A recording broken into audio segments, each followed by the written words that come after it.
తల్లి లేదంటారు, శివుడికి తల్లి లేదంటారు. తల్లుంటే జడలట్లు కట్టనిచ్చేనా? తల్లుంటే పులితోలు చుట్టనిచ్చేనా? తల్లుంటే విభూతి రాయనిచ్చేనా? తల్లుంటే శ్మశానాల తిరగనిచ్చేనా? తల్లి లేదంటారు, శివుడికి తల్లి లేదంటారు. తల్లి లేని శివుడే అంతటి గరుడైతే తల్లున్న శివుడు ఇంకెంతటి గరుడవును? తల్లి లేని సుకుమారుడు ఎంతమందికి గొప్పవాడైతే తల్లుంటే ఇంకెంతటి గొప్పవాడగదు సుకుమార. పద నాన్న, బయలుదేరు. ఉంటాను. నువ్వు కూడా రావచ్చు కదరా. నేను రాను.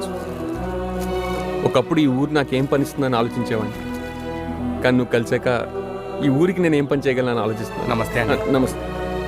ఎక్కడికి వెళ్ళినా చేతులు దండం పెడుతున్నారు సుక్కు, నీ వల్లే. ఉన్నోళ్ళు ఇంతకన్నా ఏం కావాలి సుక్కు?